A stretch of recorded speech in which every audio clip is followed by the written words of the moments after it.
তারপরেও তোমরা তোমাদের রবের কোন কোন ক্ষমতাকে অস্বীকার করবে? وَلِمَنْ خَافَ مَقَامَ رَبِّهِ جَنَّتَانِ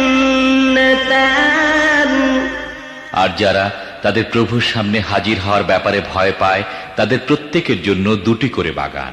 فَبِأَيِّ آلَاءِ رَبِّكُمَا تُكَذِّبَانِ তোমাদের রবের কোন কোন দানকে তোমরা অস্বীকার করবে?